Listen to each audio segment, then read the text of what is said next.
We have a big problem.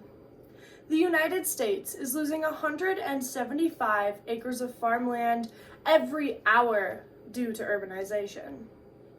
This scary statistic, combined with a worldwide population of 9.8 billion people expected by 2050, means that agriculturalists need to come up with a solution, and fast, in order to feed our population in the future. Today I want to inform the audience about what I believe to be one of the solutions to this problem: vertical farming. If you want to eat and have an earth later on, then you might have some motivation to listen to this. I've been an avid 4-H member for 11 years and an FFA member for 7 years, as well as grown up on a farm and done extensive research into this topic. Today I want to talk a little bit about vertical farms, what they are, why they are a solution, and tell you a little bit about a company called Plenty. I believe that vertical farming is a much more sustainable method of agriculture and will help feed our growing population in the future. This is so that we can help avoid our planet turning into this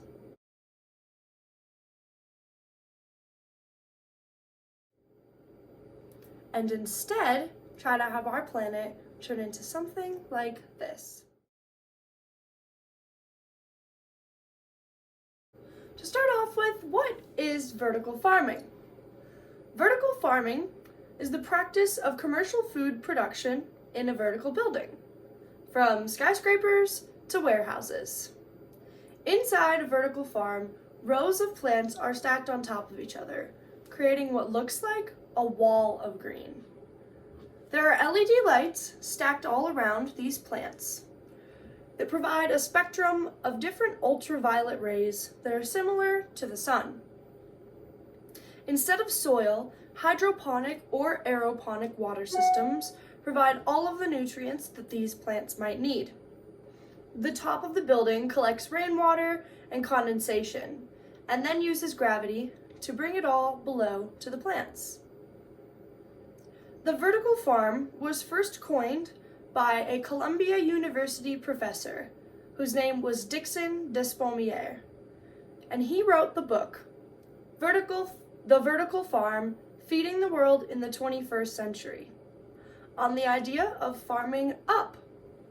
This idea began to create and gain excitement, and vertical farm startups started popping up all over the place.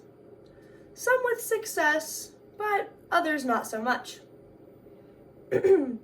So what are the advantages of vertical farming?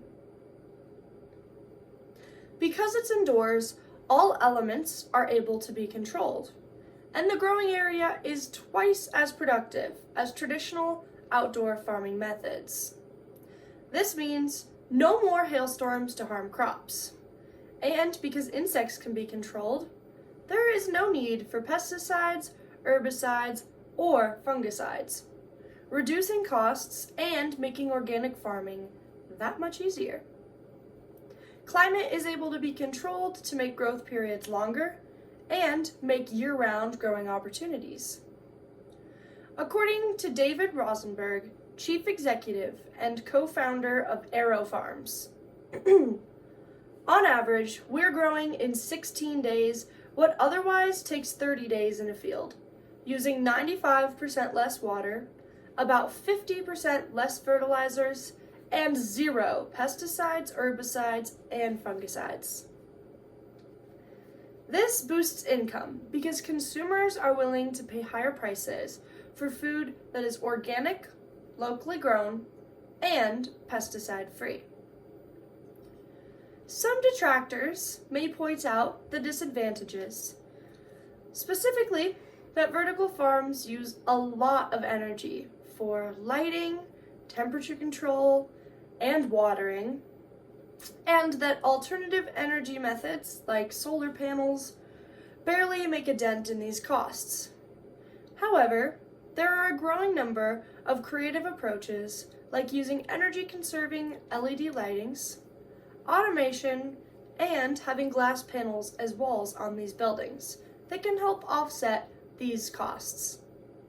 Other drawbacks to vertical farming can be found in scale. If you wanted to grow grains or corn, for example, that would be very difficult in an indoor building to grow, let alone mentioning the harvest time for that. So it would not really be worth the return on investment. And for now, traditional methods are best for these larger scale commodities. And vertical farms tend to concentrate on more perishable table foods, such as salad greens and tomatoes. Savings in transportation costs can offset any overhead in the energy use. Usually, rural areas where we grow our food are hundreds of miles away from the urban areas that we want to ship it to. Having farms closer to these distribution sites for shipping cuts down the cost of transportation and also reduces carbon emissions that are made by agriculture. Rooftop gardens are also considered a vertical farming method.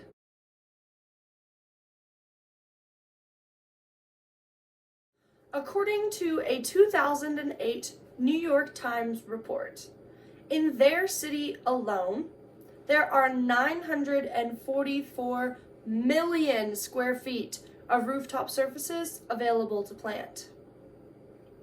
This includes community garden plots that are able to be rented by different individuals who would like to rent them, or an entire rooftop that can be farmed by one person.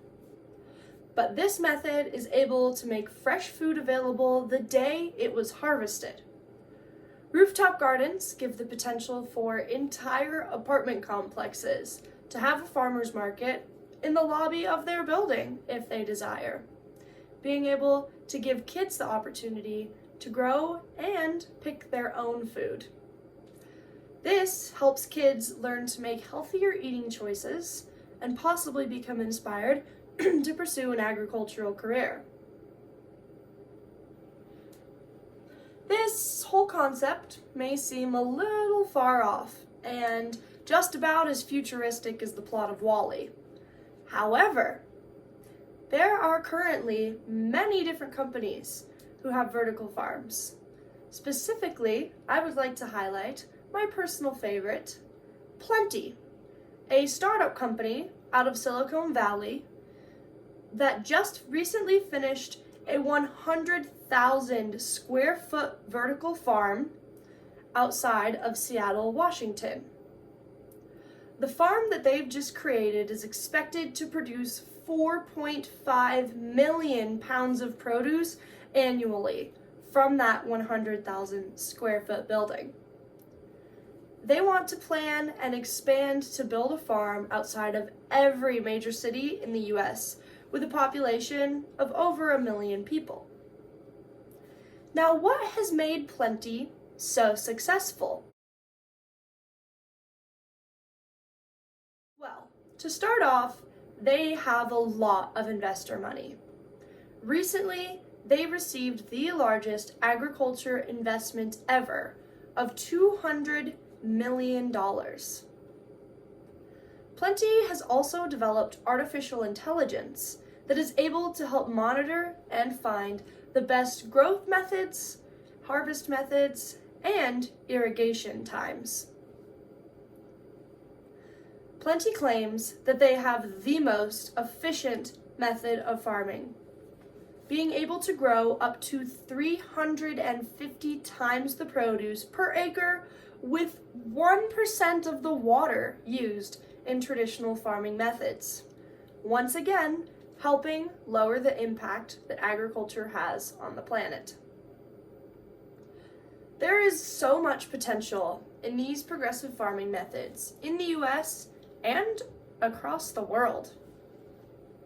I hope that learning all about vertical farms and their benefits has given you plenty of insight into why vertical farms are the way of the future.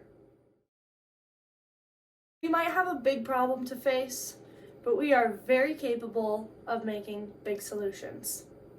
Thank you.